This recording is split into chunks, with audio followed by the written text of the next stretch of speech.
Bruce Dickinson lançou dias atrás uma nova versão do seu segundo álbum em carreira solo, rebatizado agora como More Balls to Picasso. Eu vou falar a respeito desse disco e vou contar também a você detalhes que pouca gente sabe a respeito da saída dele do Iron Maiden e do porquê essa saída acabou resultando no Balls to Picasso original. Presta atenção.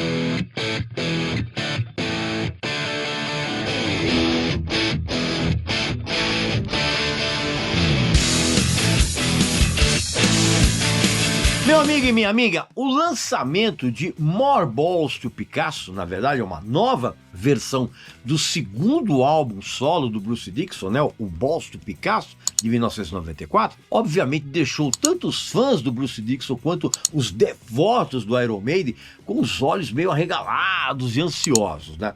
Da minha parte, eu recebi essa notícia com uma mistura de curiosidade e ceticismo, ainda mais porque eu nunca gostei do Balls to Picasso com a mesma adoração, com a mesma efervescência emocional dos fãs. Sempre achei um bom disco. Outra coisa, revisitar um álbum de mais de 30 anos sempre é uma tarefa muito arriscada e a pergunta que ficou é: será que o Bruce conseguiria injetar uma vida nova num disco que na época dividiu opiniões por conta da ousadia dele em se descolar do som épico do Iron Maiden? Então eu ouvi essa nova versão e eu trago aqui a minha opinião, mas só que antes nós vamos contextualizar. Agora, antes de contextualizar, eu vou dar um toque precioso para quem já tem os produtos da Insider e conhece a qualidade absurda de cada um deles. Eu mesmo tenho vários produtos da Insider e também para quem não conhece e ouve o tempo todo um monte de gente elogiando esses produtos da Insider, né? Como eu aqui, inclusive, né? Inclusive, a Insider agora, nesse mês de agosto, tem os brindes progressivos. Até dia 25 de agosto agora, nas compras acima de R$ 399, você ganha um par de meias Spectrum Socks Low ultra confortáveis. Nas compras acima de 599, você ganha um boné muito legal e estiloso. Então, olha só que legal, você compra produtos de altíssima qualidade da Insider e ainda leva brindes na faixa.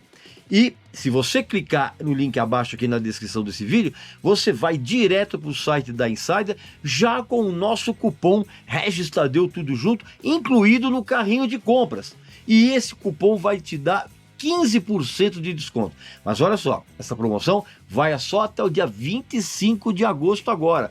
Ou seja, não vacila. Bom, agora sim, voltando a contextualizar toda a história. A saída do Bruce Dickinson do Iron Maiden em 1993 foi um dos momentos mais chocantes da história do heavy metal, porque na época os fãs jamais poderiam imaginar que o relacionamento dele com o verdadeiro líder do Iron Maiden, né, o Steve Harris, já vinha se deteriorando há anos. A começar porque o Bruce e aquela inquietação artística que ele sempre teve, sempre levava o cara a se sentir totalmente limitado por aquela fórmula sonora do Iron Maiden, né? Que embora fosse muito bem sucedida, priorizava aquele som épico, né? As cavalgadas, né? Aquela coisa galopante que o Steve Harris defendia. E o Bruce Dickinson, ele queria explorar novas direções musicais, algo que inclusive ele já tinha começado a fazer, por exemplo, quando ele lançou o primeiro álbum solo dele, o Tattoo Millionaire, de 1990, né? Gravado inclusive enquanto o Bruce ainda estava na banda. E a verdade é que o Bruce sentia que o Iron Maiden estava estagnado criativamente e ele desejava liberdade para experimentar.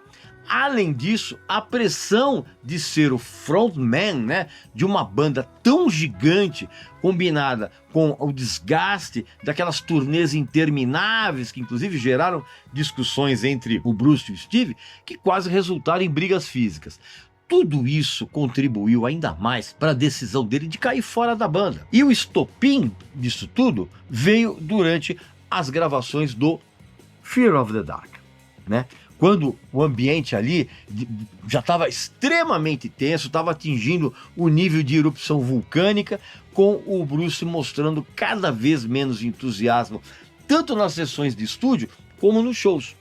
E o Steve Harris, do lado dele, sentia que o Bruce também não estava mais comprometido com aquela visão da banda. Foi então que em 1993, depois da turnê do Fear of the Dark, o Bruce Dickinson anunciou a saída dele, chocando os fãs e a indústria musical inteira. Então, quando ele caiu fora do Iron Maiden, o Bruce enfrentou um cenário completamente diferente na carreira solo dele.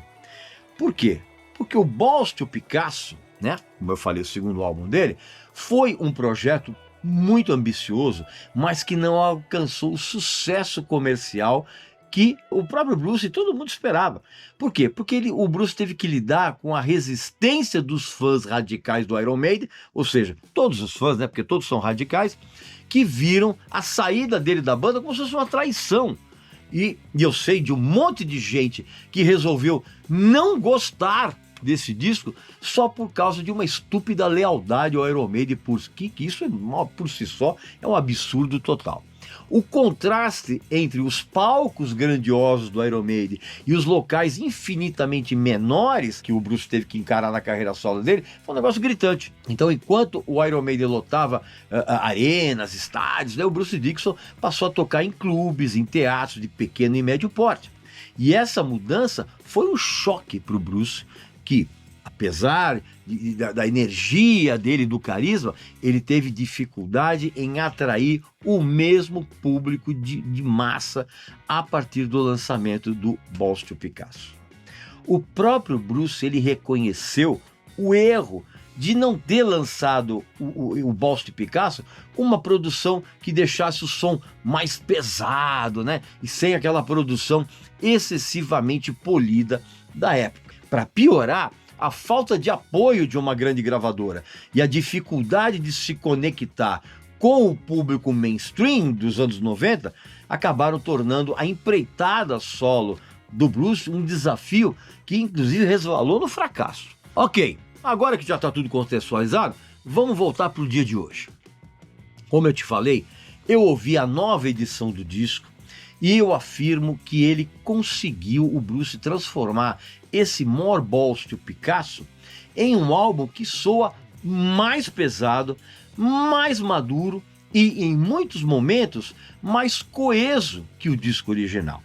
Não teve nada daquelas remasterizações preguiçosas, cara. É um trabalho de reconstrução bem meticuloso, com remixes, com novas gravações, incluindo novos vocais do Bruce Dickinson em algumas partes, novas guitarras e adições que refletem a visão que o Bruce sempre quis para esse disco. Foi produzido pelo Brandon Duffy, que até onde eu sei, mora aqui no Brasil e tem um estúdio excelente por aqui, é um ótimo produtor. E esse disco, a nova edição, ganhou guitarras mais robustas, arranjos orquestrais e até elementos inusitados como instrumentos indígenas da Amazônia. Calma que eu vou explicar. Primeira faixa, Cyclops, que é a faixa de abertura, que era uma das canções mais ambiciosas do álbum original, né, com seus quase 8 minutos de duração e uma vibe meio sombria que flertava com o metal alternativo dos anos 90. Essa música agora ganhou uma produção mais cristalina, com as guitarras soando mais cortantes, vamos dizer assim, e mais definidas.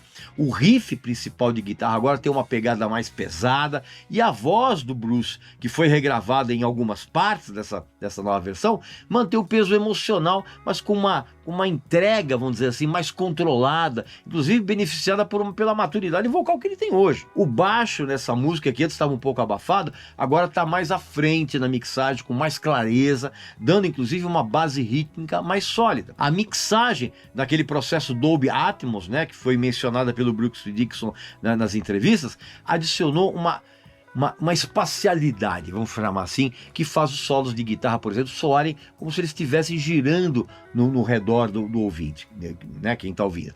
E é uma abertura que soa realmente moderna e mantém a essência, vamos dizer assim, original da canção. Depois vem Hell No, que a introdução ganhou uma camada extra de percussão, que acabou criando um clima quase cinematográfico, né? E as guitarras também estão mais na cara na mixagem, com um timbre que remete ao peso que o Bruce Dickinson obteve, por exemplo, nesse disco aqui, ó, o Accident of Birth, a carreira solo dele.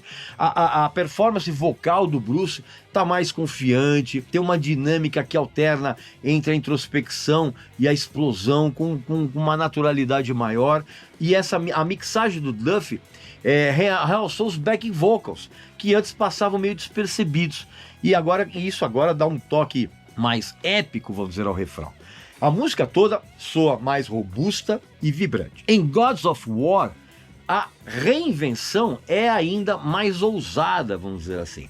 A adição de instrumentos indígenas da Amazônia na introdução criou uma atmosfera quase ritualística, tá? Que diferencia essa versão de qualquer coisa que o Iron Maiden poderia fazer, cara. Por exemplo, as guitarras elas estão mais pesadas, a voz do Bruce, com aqueles agudos característicos ali, ganhou mais espaço na mixagem, e os arranjos orquestrais adicionaram uma grandiosidade que faltava na versão original. Aliás, essa música, nesse mesmo More Balls to Picasso, tem uma versão ao vivo gravada em estúdio, que foi incluída como bônus, que traz bem como é que essa energia crua de uma banda tocando junta, né? Algo que, inclusive, os fãs dos shows mais intimistas vão simplesmente adorar. Então, essa música é uma faixa que equilibra experimentação e peso com maestria. Depois vem 1000 Points of Light, que é uma música completamente inspirada no Living Colour, né?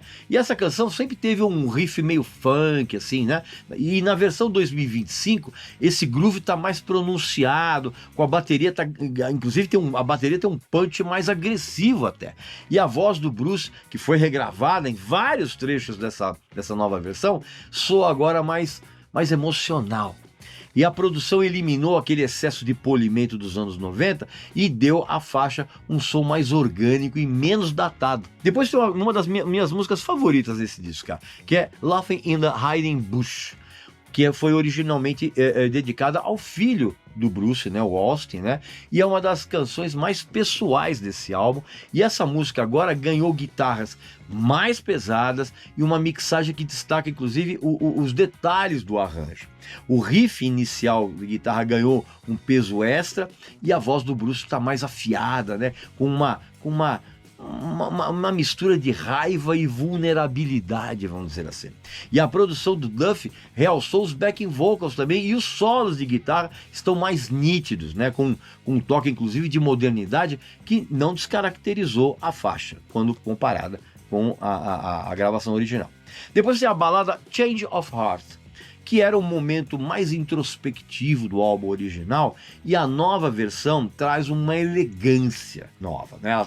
A combinação de violões e guitarras, por exemplo, ganhou um toque ainda maior da influência espanhola, né? Com os arranjos mais ricos e uma mixagem que dá espaço para cada instrumento, dá uma respirada, vamos dizer assim. E a voz do Bruce também está mais contida, mas tem assim uma carga emocional que realmente reflete os anos de estrada que o Bruce teve. E tem também o acréscimo de elementos orquestrais ali sutis, dá a essa faixa uma vibe quase cinematográfica, inclusive tornando a música mais comovente até. Depois tem Shoot All the Clowns, né, que é a faixa mais polêmica do álbum original, né, que tinha um flerte com o Guns N' Roses, né, e o rap, e ganhou uma reformulação bem ousada. A colocação de um naipe de metais ali é simplesmente avassaladora, muito legal, transformando a música em algo que soa como se fosse uma jam session de metal com big band, tá? Isso a grosso modo.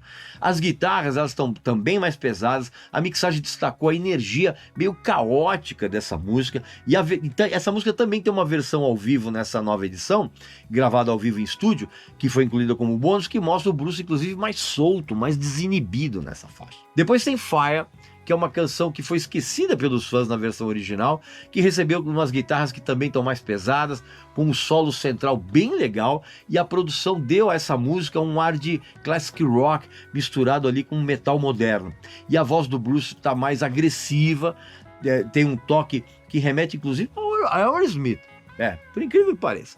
A mixagem realçou a seção rítmica, né? Deu à faixa um groove bem bacana, cara. E é uma das maiores surpresas desse novo álbum, inclusive mostrando como é que uma faixa subestimada lá atrás pode ganhar uma vida nova agora.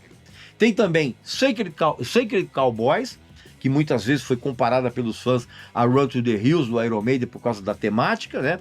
E essa nova versão reforça isso um pouquinho mais, com a guitarra igualmente mais pesada, é uma bateria que inclusive soa muito mais densa do que na canção original, a voz do Bruce está afiadíssima, pelo menos para os meus ouvidos, e os arranjos adicionais ali deram essa faixa um toque de modernidade.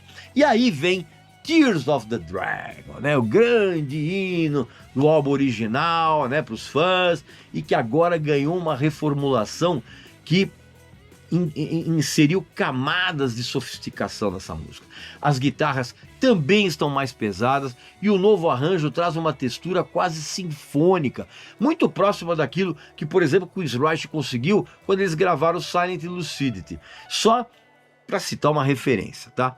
A voz do Bruce, que foi regravada em várias partes dessa música, e a mixagem também em Dolby Atmos, né? Faz com que a faixa, ela soe imensa, cara. Como se ela fosse a trilha de um épico cinematográfico, cara. E é o fechamento perfeito para essa nova versão desse álbum. Então, o More Balls to Picasso é a redenção de um álbum que em 1994 foi mal compreendido por muitos fãs e pelos críticos. As melhorias técnicas e musicais nessa nova versão, como eu falei, as guitarras mais pesadas, a produção mais moderna, os arranjos orquestrais e os acréscimos criativos de trompas e naipe de metais e até instrumentos indígenas, transformou o disco original num outro bem diferente. Eu tenho certeza, inclusive, de que a maioria das pessoas que adoraram o disco original não vão gostar dessa nova versão.